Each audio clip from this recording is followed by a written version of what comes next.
You're listening to the Arts Unknown podcast. I'm your host, Jared Rocco.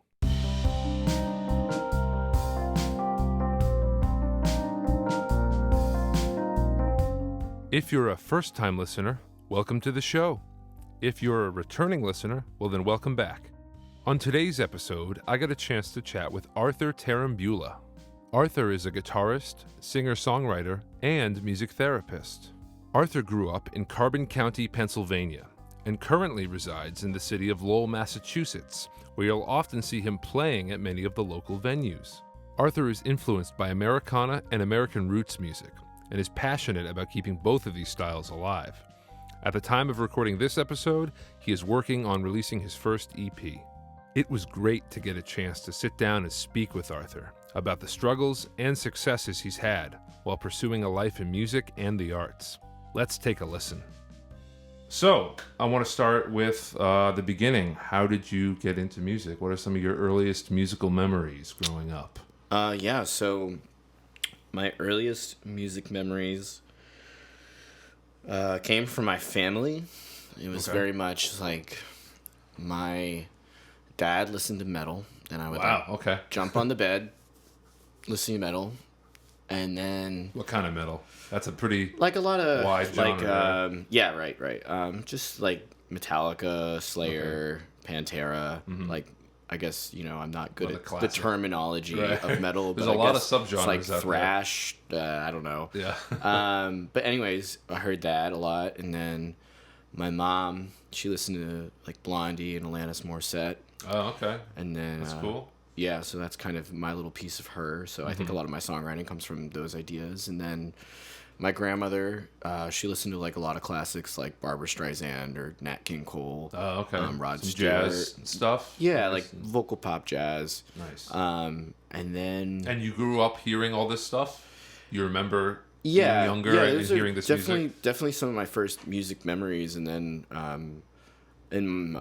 music was the thing that connected me with my father, and he died when I was 6. So I just... So sorry to hear that.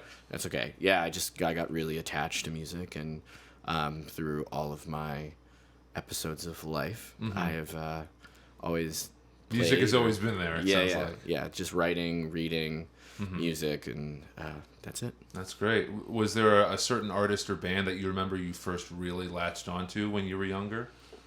I kind of had that initial spark of like, ooh, this is cool. I like this. I want to hear more of this. Well, I think the first one, which is probably an influence from my father, was Metallica. Okay. But it was like Ride the Lightning, and I still really like that album. Yeah. But the second one was until I was like 11, and Nirvana just like blew up in my brain. Oh, really? Okay. I was at a family member's house, and I saw the naked baby with the dollar. Nevermind. Yeah, and I was just like, what? What is that? And then I opened it up, and I just was flipping through, and I got to Lithium, and it just felt right. Really? Wow. Yeah, so, okay. Yeah. And then did you just kind of dive into Nirvana after that? Or grunge in general? Did you go to like Alice in Chains, Pearl Jam, Soundgarden, all the usuals? No, I just listened to a lot of that, and then I guess... Did that open the musical door to other bands afterwards? A little bit, but I would say kind of at the time there were all these releases of demos that Kurt Cobain had of songs that were popular and not popular, and I found that... Was this online? This is internet? No, it was before internet. Well, Really? At least for me and my family. Like, it was before I was, like, accessing any of that. I think it was, like... I mean, obviously the internet was around, but I think it was for my 12th birthday. I asked for, like, With the Lights Out box set. Wow, you were only 12? That's awesome. Yeah, I was something like that. Maybe Early 14. fan, young fan. But I was just completely enamored by the low fidelity recordings. And really? I've heard some of those. Those are pretty rough around the edges. Those demos. It just, I was so attracted to it, and I loved it. What about it did you like? I think it was just the immediacy that I really liked. I felt like, and I still, I mean, a lot of what I like comes from those ideas of the immediacy, of the urgency of the creation, and how that's going to come through, and how it's just such an exciting moment. Or not an exciting moment, but it has to come through. Right, it's very raw. It's unfiltered. Yeah. There's no tampering with it yet. Yeah, I mean, I think there's definitely still like a craft. I think a lot of people think that lo-fi ideas or these recordings sometimes of demos are unrefined, but I think, yeah, I don't know. I think a lot of them are refined in a certain kind of way. And once you get to that certain recording, you get to a point where you lose that special spark. Interesting. So during all this time, were you a musician yet? When did you pick up the guitar? Well, I was singing as a kid. I wanted a guitar, and I asked my dad for a guitar. He said he would get me one. And now, when you say you're singing as a kid, what does that mean? Singing along with like albums, just singing in the shower? Well, it was like I was in church as a kid, and would sing in like different choral things, like every other kid that goes to school or church, you have to sing. Were you part of like a church chorus or just in the pews or just singing along with everybody? I mean, it was kind of like they had like Christmas concerts, and if you were in like the Sunday school or something, you just sang those songs. And always as a kid, like I just loved hearing the words. I loved the way melody made me feel, and I just wanted to sing. Yeah, that's great. Okay, and then at some point you were saying you asked someone for a guitar for Christmas? Yeah, and then, or something like that. And I knew from hearing like Metallica, like a very guitar-driven band, that I wanted to play, and metal guitar-driven. But, I had like a great-grandfather who got me a guitar. It was like an old Stella, but it wasn't playable, and I wish I could have like known more about guitars at the time, and or knew somebody. Fix it up a little bit. Yeah, because it was so beautiful. That would be like my guitar now. Okay. But yeah, it wasn't until I was 11 I got an electric, and I just started going at it. I mean, at the time, a year before that, I started playing trombone, and it was kind of like, if you show that you can like commit to something, like we'll further invest. Because we don't really have money to like just throw away. Sure. Yeah, well, I'm sure that's a concern of a lot of parents. It's like, all right, or if they get you something, they get like the cheap $50 Walmart guitar. And like, okay, have fun with this. But I don't think anybody ever questioned that I was passionate. I just think I just think it was. I just want to make sure it was the right thing, I guess. I don't know. Yeah. Because I was already doing it. I didn't need the guitar, but I just wanted to play the guitar. Yeah, you needed that tool to help you express yourself. Exactly. And you also mentioned trombone. How long was that a thing for? It was very short. Very short-lived. I got sucked into it because I had this, going into the 5th grade. Because how old were you again? 5th grade? Yeah, so I was like 10, and I remember the band director of the middle school was like, if you want to learn how to play the guitar, play the trombone. What? Yeah. What a sales pitch that was. Well, for whatever reason, 10-year-old me couldn't put those pieces together, and that they weren't really that similar. His story was he started with the guitar, and he found jazz trombone. Now, jazz trombone wasn't introduced to me at the time, so maybe things would have been a little different. Trombone. Yeah. Okay. And I just kind of got sick of counting 30 measures and not playing, and I just felt like I just feel like I had a voice, and like my voice wasn't coming through that instrument in a group like that. That's a great way to put it. Yeah.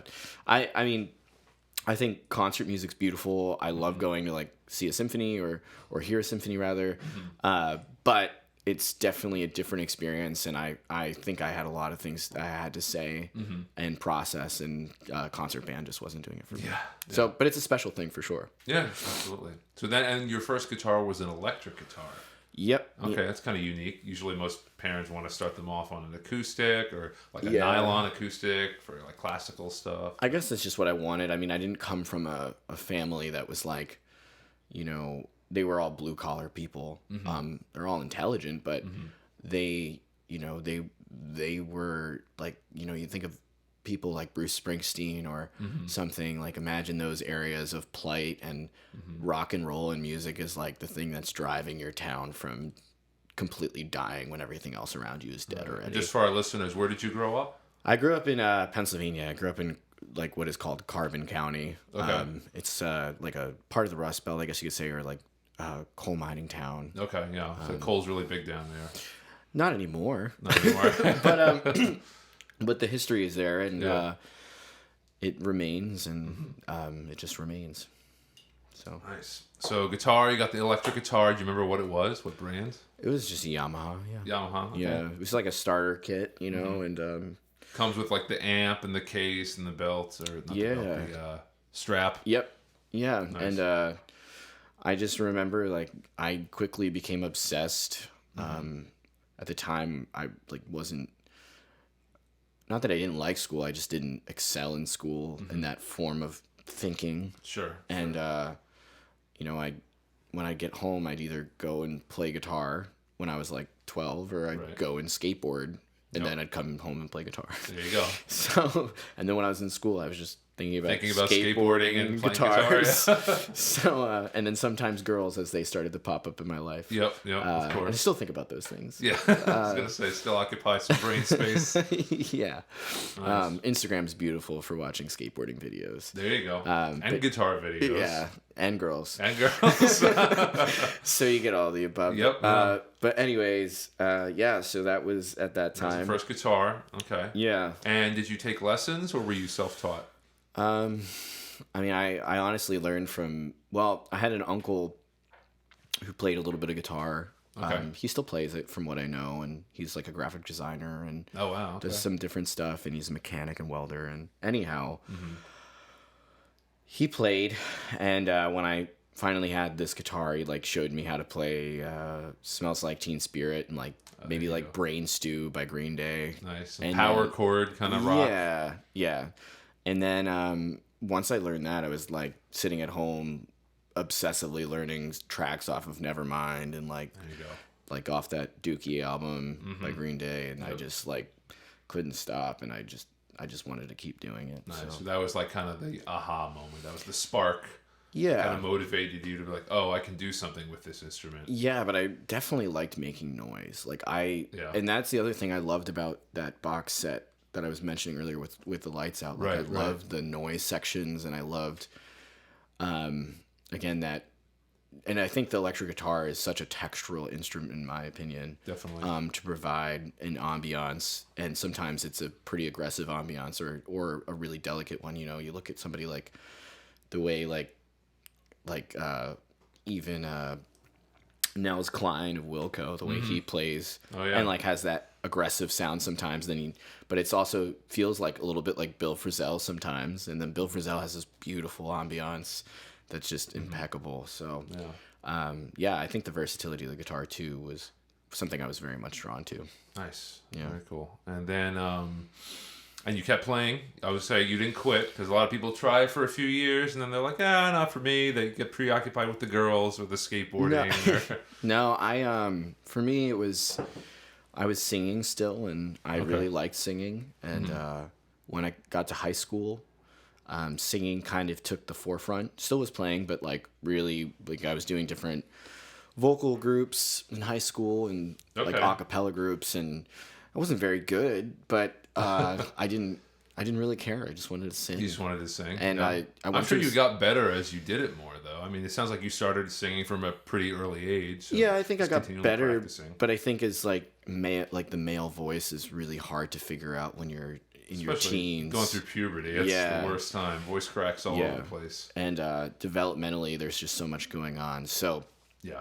Anyhow, and because it was such a small school, it was like if you were a boy and you were singing, it was like, you're gonna do great things, Right. And if you cared, and I cared, and you sang. Yeah, so it worked out. It worked out. Yeah. Nice. Okay, so then you're playing music through high school. Were you in any bands? Did you join any groups besides the chorus, or is it just mainly solo? There was not a lot. There was a couple of bands. Like in school, but I don't know what it was. I just like really wasn't drawn to being in a band. There was nothing that was just like, that wasn't the thing that made me be like, I want to do that. I was just like, I completely appreciated what they were doing and I liked it, but I wasn't like drawn to it. The things that I was drawn to were those recordings, which were again, like, very much in a bedroom, and I don't know what it was. There was just something about it that I was like, that's what I want to do.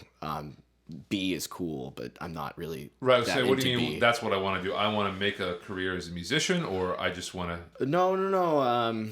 I just want to be able to channel something in a really, really intimate way. And I think their bands can do that, but I just liked the idea of songwriting, and I liked the way that lyrics made me feel, and I felt that in the privacy of my room. I didn't feel that while I was watching a band, when I was a kid at least. Yeah, and you could argue that Kurt Cobain was a singer-songwriter with the band around him.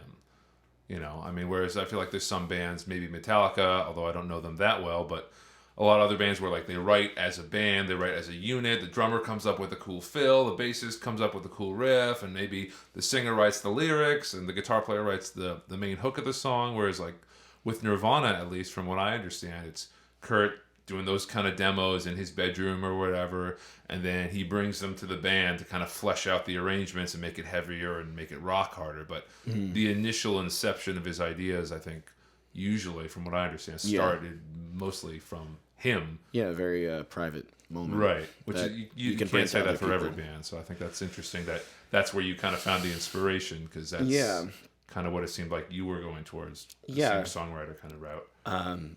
It just felt right, and I was definitely into like flashy guitar playing to some extent. Sure. Like, and I feel like I kind of got, to be honest, got distracted by it.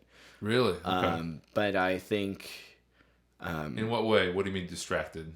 Like I think it's great if people want to play like Joe Satriani or something, but for me it was like I would tinker in it, and then I just would be like, but I'm not experiencing it. I'm not like, and maybe it's a me thing, but the experience just like wasn't there. But the experience, and also when I would play that for other people, the experience wasn't there. But if I was like their reaction, you're talking about. Well, and even just my reaction, like the way that something else, to me, I don't want to say valuable, and I'm not saying that is invaluable. Sure. It just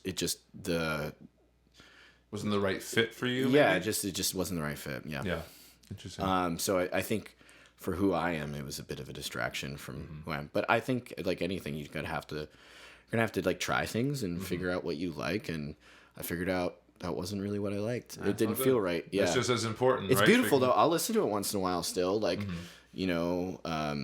but the more flashy stuff. Yeah, once in a while, like I can enjoy like a ripping guitar solo, sure, and really appreciate it. But your home base, you kind of come back to the I'm just so feeling driven. Yeah, it's a lot of feelings in music. yeah. That's and that's kind of how I describe everything to everybody now when I'm talking to them or meeting people. It's like I'm pretty much driven by emotion, and by like an inner feeling or voice that just like wants me to go in a certain direction, and even if I try to fight that, it like punches me right in the face to tell you like, you're not doing that, man. Like you got to think about who you really are. And then I do, and life is good. And then here we are.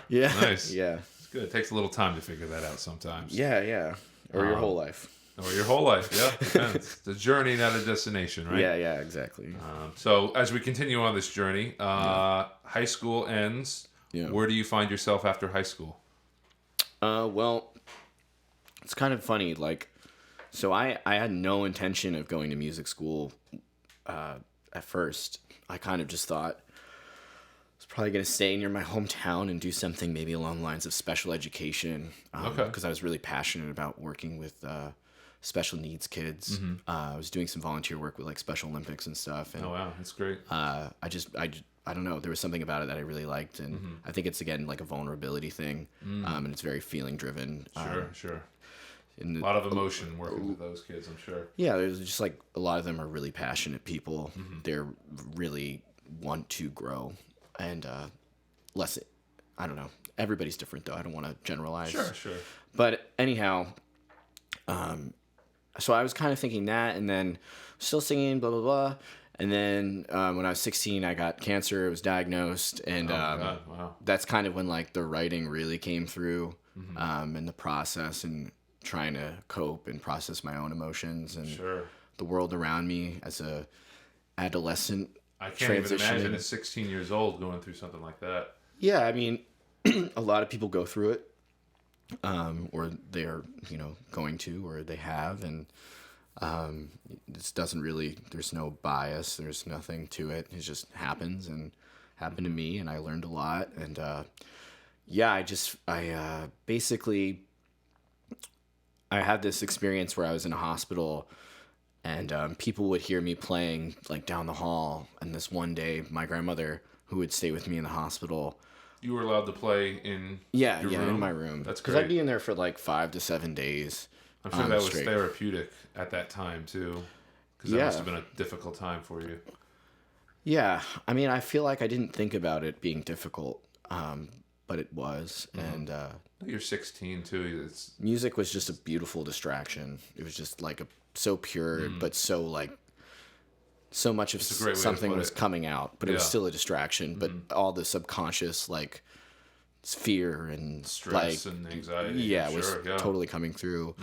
But my grandmother was talking to this other mom in they had like a pantry area, and she said like, oh, he was like a 2-year-old with cancer, and he just like wasn't doing well. Oh, man. Or he was something like that. He was like a toddler infant. I think he was actually an infant. I don't know. Oh, God. Either way, he was really rough. young. Either way, and she was just like, oh, he feels so sick. Like, I know he loves music, and my grandmother was like, if you feel comfortable like going in and just playing for him, like whatever, what you want to play, I'm sure like that mom would really appreciate it. Yeah. And I was like, yeah, let's do it. So I went in and I like messed around with Twinkle Twinkle Little Star for like 30 minutes. There you go. Before, and figured it out. Yeah, and the kid was puking and crying all day, and he just like looked at me and heard what I was doing, and that like just kind of stopped. And Mom was saying like he's been crying and not doing well at all today, and like I tried so hard to just like make him feel a little bit better, and I couldn't do it. And I was just like, and I at the time I didn't think much of it, and then I went into my room and like my grandmother was like kind of confused, or like was like, wow, like what just happened? Right. And like, do you know what just happened? And I was like, I was like, being a teenager, like whatever, like right, doesn't matter, 16-year-old, like but I was just happy that like Mom was happy, and that kid like just wasn't just in guts out pure anymore. Misery for like maybe for the duration of Twinkle Twinkle. Right. So I when I was in recovery, I was still writing and going through depression and trying to get back on my feet, and sure. I found out about music therapy, and I just went that route, and I had Did you have a connection like, oh, this is kind of what I was doing, helping this kid? Yeah. I mean, it was just like, I think the connection of like wanting to do something along the lines of like special education or doing something with special needs, and then music. Like I was really interested in psychology as a kid, and like forms of like psychotherapy. I mean, I wasn't like studying it, but I knew what it was about. Like, and I knew what the feeling was, and I knew I wanted to be supportive in my life. So those two things just like came together, and I was like, what is that, music therapy? And how did you hear about that? Did someone tell you, or just going online? Yeah, I think I found it on the internet. You kind of take these online tests, and somehow stumbled upon it, something like that. I don't think it was actually said like you should be a music therapist or anything like that, but I think it was like everything was like you should be this, like a teacher of some sort, or a therapist. And somehow like as looking through things and being like, what am I going to do with my life as a 17-year-old, which is disgusting. But luckily I kind of had a feeling of what I wanted to do, which I was very fortunate. Yeah. But stumbled upon it, and I was like, yep, that's it. And then I had a choral teacher in high school that I was close with, and he, I had no intentions of going very far. And then he was like, you should check out this school. It was Berklee College of Music. I went, and that was it. Now I've been in New England since then. Yeah. Wow. Had you heard of Berklee before that? No. Yeah, no. Like, no idea.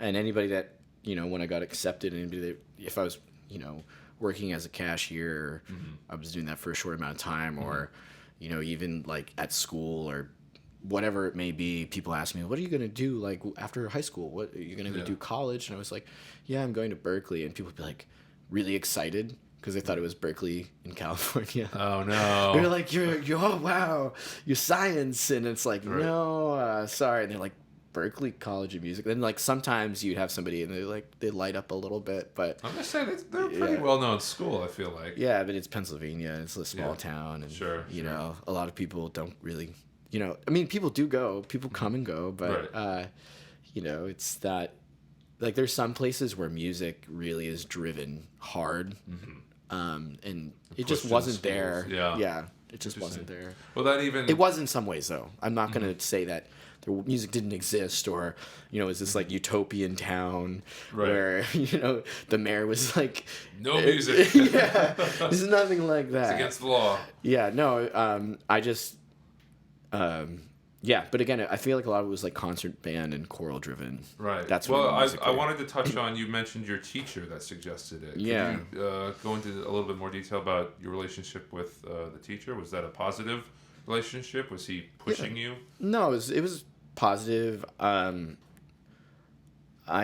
don't feel as if it was necessarily pushing, but I feel like he supported me. Okay, yeah, maybe that's a better way to put it. In the sense that he could see that even though I wasn't like that great or anything, he just knew that like you're feeling things and you like have that thing that will keep moving and projecting throughout your life, and this might be the right choice for you. Or he didn't think he knew it was the right choice for me. And I think other people knew that too, and it didn't come as a surprise. But that's kind of was our relationship. That's great. Yeah. All right, so Berklee College of Music. You went for music therapy. Yep. How was that experience overall? It was great. Music therapists are like some of the nicest people. They love working with other people. You met a lot of other like-minded people, I imagine. Yeah, I would say to some extent, like I would say so. Like other people that were music therapy majors specifically. Yeah, there were. At the time, it was a pretty small department. I know it's growing, and it was still growing when I was in it. So I had like maybe like 29 or 30 peers, or maybe a little more than that. And you really got to see the same people all the time, which was nice. You know, we worked hard together, and it wasn't an easy major because it's a lot of music, a lot of psychology, and you have to learn a lot and do a lot. But it's totally worth it with the people you're working with. You know? Sure, it's building that network, right? Yeah, that's can't put a price on that. You know? Yeah. No, it was a great experience. Nice. And now, did you have to take private lessons when you were there? Yeah, we did like I think my first 4 semesters you had a private lesson, and that was great. This was on guitar, I imagine, or was it songwriting? No, I was a guitar major. I studied with Guy Van Duzer. I was really inspired by Chet Atkins playing and Tommy Emmanuel. Oh, really? And because later in high school I started to really get into like folk and country and different styles of like rock and roll that was more folk. Right. And songwriting. I mean, it was always songwriting driven for me. Sure. But like in a different way. Anyways, I feel like I just wanted to chill out a little bit after listening to Nirvana for so long. Anyhow, so I studied with him, and then I studied with John Damian for a bit, just to like learn the neck of the guitar and feel comfortable. And because you said you hadn't had any formal lessons up to that point. There was like a teacher I had in high school. Actually, I studied with 2 people, but it was very, very low key. Like the one guy, it was like very much like I go to his house. We sit there for like 45 minutes or 30 minutes, and we worked through tunes, and taught me some scales and stuff. All the usual stuff. Yeah, but it wasn't like, like a young music school kind of thing. I know it's like some young people get these really how do I want to say, like opportunities.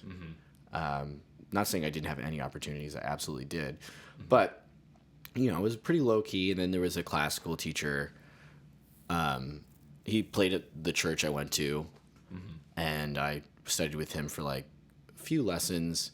Started playing some classical, but it just like didn't feel right. Stick. Yeah, it just didn't feel right. Yeah. I thought it was beautiful. I appreciated the technique. I just found myself falling asleep playing it. That's not a good sign. So I mean, it's beautiful again, and maybe, and I'm not saying it wasn't challenging. I just, my heart wasn't in it. Yeah, it's interesting. It seems like there's a theme of you kind of testing the waters in a few different areas, and then appreciating it, but realizing that's not the right fit for you. Yeah, I think that's any young artist or old artist or any artist, any person. You just have to try different things and see what feels right. And when you found what fit or what felt right, was that a clear moment for you where it was like, yes, this is it, or did it take some time? I think it took time, and I think it's an inner thing, like, you know, especially when you're in music school or just anything in life, you see people doing things and they're really good at it, and it's really inspiring. Sure. And sometimes you're inspired to do so, and sometimes you're jealous. Oh, yeah. That can be a motivating factor, though. Yeah, it definitely can be. But I just didn't.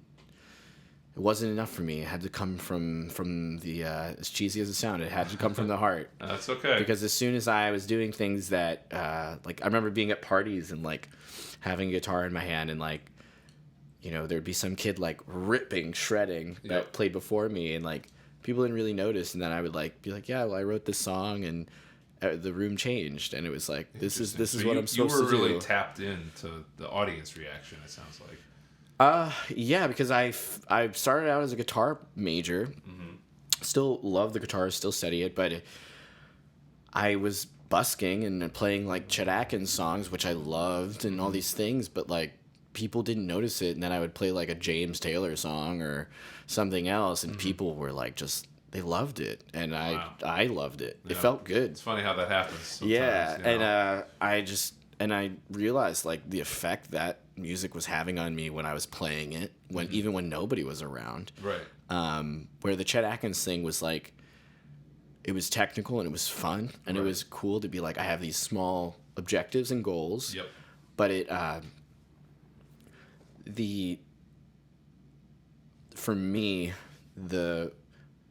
on the receiving end at the end of the day, it ended up feeling pretty meaningless. Yeah. It's beautiful, but like, and I think everybody just like in life, they find the thing that just fulfills them, and some people it's like what's happening just purely like, you know, thinking or I wouldn't say I don't think. I'm a very analytical person. Sure. But again, it has to come from that emotional side of things. Absolutely. And you had a good experience with your teachers, and then being a music student. Yeah. In high school as well as in college. Yeah, I mean, I feel like I've always been I wasn't always a straight A student or anything like that growing up, but I was always a good student to a degree, and especially in college, I became a very good student. Oh, okay. What changed? I don't know what changed. I think I always had the drive, but I think I finally started learning how to take that learning style of I can learn things by myself, and that's the best way for me to learn. Okay, so someone gives you an assignment and then you take it home and work on it. Yeah, which like in high school, I don't know why that didn't work for me. It wasn't until when I was sick, I had this teacher visiting me, and I didn't do much work, but when I had the energy to do it, I did it. This is a music teacher or just a regular This school is just teacher? a school teacher. Like, this is a science class, basically. Okay. It was like biology or something. Yeah, it was biology. And I had no interest in this at the time, but I started he'd be like, yep, all I need you to do is read these 30 pages, and then we're going to do a quiz. And I don't know what it was, which just sounds silly, but I just was so into it. And I just started to learn that I love studying, and I love this, and I did well. But I feel like I didn't really have the guidance growing up to be like, read this. And I will say, this is my thing too growing up, was when I was reading things for the longest time, and I think it's because of the way my brain developed, I would be reading and my brain would be pairing associations with what I was reading within my experience or my imagination. So as like I was reading, I'd be imagining something completely different from what I was trying to comprehend. And I think that's why I also got the knack for metaphor and like being able to have these scattered thoughts, and then eventually I learned how to tame them. And through especially studying music therapy, like reading articles and things and writing research papers, you really learn how to tailor that scatter brain and that idea brain. I don't even want to say it's scattered because I feel like it's negative, but that idea kind of brain, and you learn how to push it forward. Make it something productive and concrete. Yeah, but as a kid, you know, when you're not even aware of how you're thinking, you're aware of it, but like you don't know how to express it, and you don't know what can help you, you know. Yeah, I'm a good student, but it took time. It's okay to figure myself out. Yeah, it takes a lot of people. Some people never get there, so you know. And sometimes that's a good thing. Yeah, absolutely.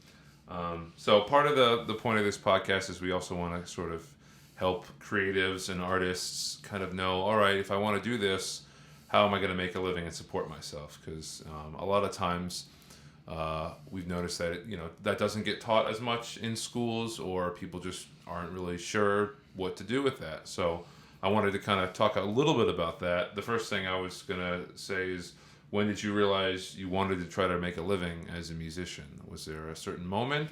Was it when you went to college? Was it in high school? Was there a certain point? I just always wanted to play, and I always wanted to sing or write. You know, I even feel now like I don't know if my ambitions in music are so much career driven. They're definitely, I like to play shows. For me, I kind of just want to be part of like communities, and I want to be able to do like little tours and meet people and just communicate and see what happens. And you know, sometimes you stumble upon something that is that's an opportunity, and that does happen, and sometimes it doesn't. And there's lulls. But yeah, I think the thing that resets me in life is the music therapy gig. But so I feel like I'll keep doing that. And you have a full-time job or part-time job as a music therapist? I work 32 hours as a music therapist. Okay. But yeah, I think I'm trying to get back to your question a little bit clearer. Can you ask it again, please? Yeah, I was just thinking, was there a moment you realized you wanted to make a living as a musician? You know, like, okay, you're usually for a lot of people, it's high school or sometimes it's earlier. I think it's going to sound so corny, but I feel like it's one of those things that I didn't choose it. It just was coming out, and like I couldn't help it. And I think I've tried to like put a little, and it's a really, really terrible attempt, but I try to put like a little bit of a lid on it, or just cover it up a little bit. And every time I do it, it just ends up exploding out of me. Oh no. And then it's just like even worse, and then I have to deal with like different forms of anxiety and things, and it's like I've just gotten to the point where I'm like, I just have to let this be, and like that's who I am. And there will be good things and good times, there will be bad times and bad things, but that's life. Yeah, exactly. So nice. Now, did you ever get any advice on how to make a living as a musician or as an artist from anyone growing up to this point? My favorite advice that I've ever gotten. Oh boy. This is a funny one. Is I have two. Well, no. Let me just tell you this one. So I had a great teacher that I started to create a pretty good relationship with in Berkeley, and I only had him because he was part of the Roots department at Berkeley, which is amazing. Roots department's so cool. Basically, for any listeners that don't know, what's the Roots department? The Roots department is all Americana, like folk-based music. Okay. So there'll be like country blues, bluegrass, styles like that, among other ones. But it's kind of like it's like a really small department. It might have grown since, but it's such a low-key thing that like some of the people that are teaching there are like actually funded by a donor to teach, and they're like, we love these teachers, like Berkeley has to have them. And basically every year they hope for these funds, and they keep getting them, and from what I know they're still getting them, and they're fantastic teachers, and you just sign up on your own time, like it's not part of your curriculum.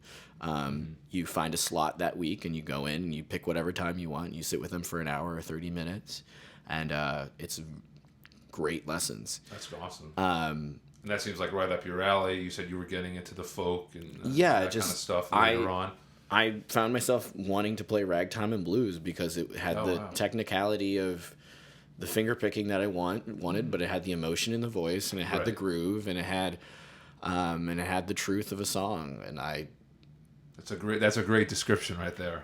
The truth of the song. Yeah, there was and those. I mean, all those guys back in the day, they were busking, they were playing out on the streets trying to make money, but considering socially who they were, and racism and all these other things and the plights of America that existed and still exist to some extent today, or do exist, but we're not going to get too far on any of those topics. I'm sorry. No, it's all good. But they were just doing them. They were just doing it, and a lot of them were blind, so they couldn't really do much else. They were exiled in so many ways, so that was their thing. But getting back to that professor who taught me a lot of that stuff, or one of the various professors that taught me a lot of that stuff, he said to me the one day, he's like, I think it's really something that you're going to do the music therapy thing, and you still are going to study and play, and you're going to do shows, and you're not going to stop. And I was like, wow, thanks. And he's like, yeah, I had a teacher, and he said, what do you want to be? He's like, oh yeah, I want to be a guitar player. And he's like, no, you don't. He's like, you don't want to be a guitar player. He's like, if you want to be a guitar player, you become a postman. And you become a postman first, and you be the postman, then you become the guitar player. And I thought that was just such a interesting lesson, because, and I'm not saying that you shouldn't, I'm confused. Right. Okay. So it seems ironic, right? It's like this guy, he makes a living playing guitar, teaching guitar. But I think sometimes, especially with craft, and I love poetry, a lot of my poets, that's like Charles Bukowski, worked in the postal service and then wrote poems, and eventually met the right person that was like, I like your voice, I like who you are. And I got what he was saying. It wasn't it's like, if you, at least for me, the way I want to do things is if somebody's gonna like my voice, they're gonna like my voice. And I'm not speaking about my singing voice, my presence, who I am, what I'm writing, what's going on. That's gonna pick me up, and that might be a career. It might not be. That's okay. So just so I'm understanding what he was saying, he's saying you got to be a postman first. Is that you got to grind it out, you got to pay your dues kind of first before you get to your goals? How did you interpret that? My interpretation was that, you got to, I'm not saying you can't be a musician, you can't eat. I know people that are doing music full time. But was he don't put all your what's the expression? Don't count your eggs before they hatch, or don't put all your chickens in one basket. Maybe I guess I don't even know if that's the right expression. I'm trying to get there too, because I know I can feel it, but I don't know how to express it necessarily. My interpretation was, for my life, when I create, I don't sit down for 8 hours a day creating. It's it's like a craft of 20, 30 minutes, or sometimes it is hours, but it's not. And I feel like I still study, I still work on things, and I work on technique, but I very much am trying to get to something, and I'm not going to be emotionally available to that if I don't have other aspects in my life to live by. Okay. I think I'm understanding a little bit more now. I think for me, being just doing, I do art and create and music a lot, but I need to have those other moments, because if I want to connect with people, I have to know what it's like to be that guy, and I need to know what it's going to be like to be her, and I also need to know, I need to sit in different chairs and different, I don't know, sit in a church and see who's there, sit in the bar. I've been writing bar songs, it's So his advice is almost, you don't want to, you almost want to be a little bit more well-rounded, or maybe more balanced, or kind of just be in touch with other aspects of life to those who aren't musicians? I think in a lot of ways it was a lesson that you can take in many ways, and I feel like I think it's purposely vague. Yeah, I've developed it in my own brain many times, and it really, again, it just really stuck with me, and it keeps coming back. And did you ask him, like, what do you mean by that, or were you just like, whoa, okay? Yeah, I'll think about that later.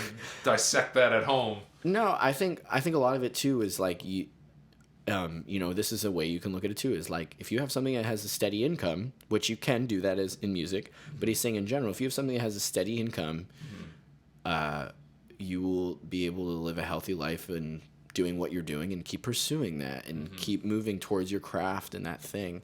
But again, I think there's a lot of different perspectives on that lesson, and I think it's a very powerful lesson. I think that's why it's probably powerful. There's so many different ways to interpret it. Yeah.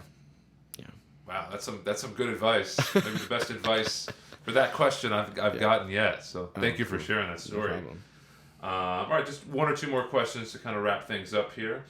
What are some of the difficulties in making a career as a musician that you've personally faced that you might be willing to share with other people to say, hey, you know, this is some of the stuff I've run into? And then maybe on the other side of that, just to keep a positive side, what are some of the things that have been great, that have been awesome? I think things like relationships can be really tough. Being a creative person. I think that's definitely a struggle sometimes. Whether it be, you mean like, could be romantic friendships, friendship, family. Could be anything. I feel like you could apply that to a lot of different scenarios. You know, I think other difficulties. I found that, but I also feel like that I've always felt like that, and I think I can maintain healthy relationships with people, but I also think that when you feel and think certain things, and I'm not expecting everybody to feel and think the way that I do, because that would be really boring. Right. But I also, I think a lot of us just want to be understood. Sure. And I think when you are studying things like this and you're constantly exposing yourself to feelings and analyzing those feelings or these methodical approaches to life, which is music and art and poetry. Self-therapy too sometimes, especially for songwriters. I think you get so inside a world, it's hard to connect with people sometimes. Sure. But I think that can be a difficulty too. But that's why I also think being the postman is important. Yeah, I was just say that kind of comes back to the advice. Like that's why you need outside perspective. But I think. But I have great relationships in my life. I have wonderful people, and some of them are artists, some aren't, and I love them all. So, and even the ones that I haven't been able to maintain relationships with, I'm sure we all still love each other. You know, but you just have to appreciate where we're all at. Yeah, absolutely. And what are some of the highlights of trying to make a career as a musician? Whether it's like awesome shows or people you've gotten a chance to meet. I think that I can wake up every day and feel good. Like I can accept who I am, and I can live my life without a mask every day. And I've again, going being back true to yourself sounds very important to you. Yeah, I think a lot of, again, going back to like relationships, friendships, is I've seen the struggle that in families and everything that like when people are trying to do that thing that like it's just not really them, or there's something else that's well hidden in there that you know is there, but they're covering it up with all these like ideas of life or like these structures of life. And maybe I'm doing that too. I don't know, but I really feel like I get to wake up and I'm like, here we go. Yeah. Cool. This is me. I know what I'm doing. Yeah, and it's a great place. It feels really good. And there's been times where you try to put a lid on it a little bit, or try to like, jump into a little container. And I think it's good to jump into other little containers or jars. I'm looking at jars. That's why. Right. Got my mason jar right here for my water. But good metaphor. Yeah, terrible metaphor. But I appreciate your kindness. But I think when you're doing that, you learn something, you get something out of it. Yeah. And I think it is important. Anyway, now I'm just going on a tangent. That's all good. It's all good. It's a podcast. That's what this is meant for. Yeah. Cool. The last thing I wanted to talk about was any advice that you would give younger artists or musicians about if they're thinking about, hey, I might want to make a career as an artist or a musician more specifically. What things would you say and suggest for them to do or to try out? Yeah, I think for me, there's a couple things, and one of them is just do it. Like, don't think about it too much. Like, if you feel it and it feels right, you just keep doing it. Okay. For instance, I had a couple. Here's the one I want to start with. Benny Green, jazz pianist, did a clinic at Berkeley, and he said, he's phenomenal, and he considers himself a jazz messenger. And what does that mean? Like an advocate for jazz? He promote the genre? He really plays from the recordings, and he's not. You look at bands like Snarky Puppy or these more like modern jazz approaches. Sure. You're going in and you're doing something. Not saying that jazz messengers aren't doing something new, but you're really doing something new. You're really bending the boundaries of genres. A jazz messenger is genres. Where jazz messengers are like, so this Miles Davis recording, and we're gonna play it with a traditional instrumentation. Yeah, like a trio, for instance. If you have a trio, like say it's guitar, piano, and bass. It's like that is very much a jazz messenger setup, or piano or something. Right, they're not going to throw in like a guitar or something like that. Yeah. So where I'm going with him is he was playing and he was like critiquing students as they were coming up and playing their improvisation over tunes. Oh, okay. And he said that must have been nerve-wracking. Well, I didn't have to do it. I'm not a piano player. Okay. But it was entertaining. Yeah, I was going to say, fun for you to watch. But so nice. Such a sweet guy. Yeah. So nice, and like really, really positive critiques. That's always nice. And you getting right to the place, getting right. And he was a guy that really spoke from his heart. And he said, he turned to the whole room and was just like, I want you guys all to know, like, no matter what you're doing, like you got to do it, and like make sure it's that thing that like when you go home at night and those songs that you put on that are gonna help you get through the next day. That's what you should be studying. That's what you should be playing. It doesn't matter if it's pop, R&B, rock and roll, like that. You just have to find that thing. And whatever is really you, And I was just like, that's why I feel like I committed. Like I just was like, no turning back. I was like, this guy's playing jazz piano. Right. Like, that's a pretty niche thing, and he's doing it. And I was just like, yep, okay. And then another one that I really live by is Anne Sexton. I love Anne Sexton. She's my favorite poet.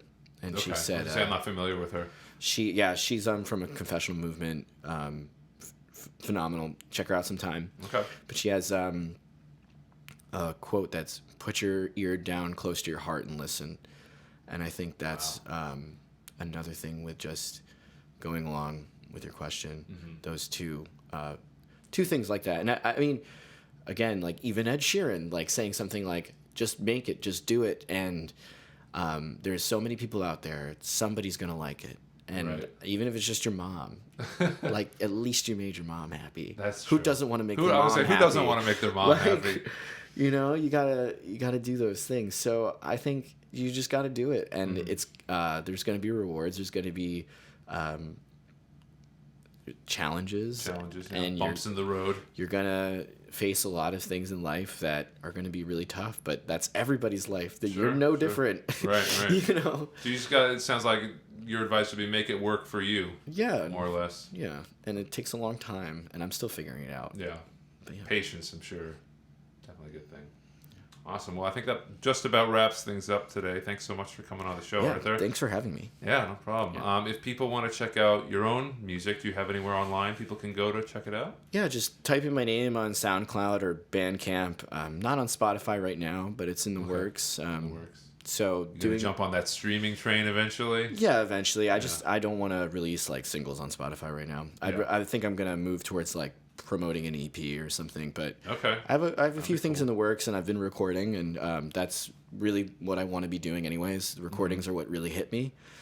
So working towards that.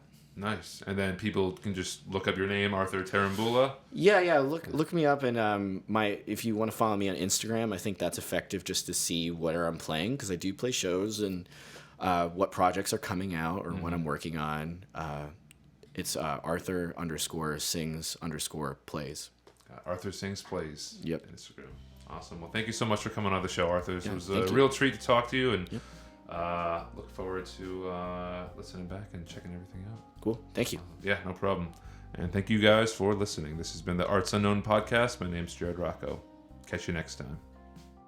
All right, that's it for today's episode of the Arts Unknown Podcast. I'd like to say a special thank you to my guest today, Arthur Terembula, for coming on the show and sharing his stories. If you enjoyed listening to this episode of the Arts Unknown Podcast, consider subscribing to the show. You can find us on Apple Podcasts, Google Podcasts, Stitcher, and SoundCloud. I'm also happy to announce that we now have a YouTube channel where you can find all of our latest episodes. We'd also love to hear your thoughts on the show, so leave us a review on iTunes or Stitcher to let us know how we're doing. My name is Jared Rocco, and I'll see you on the next episode. Thanks for listening.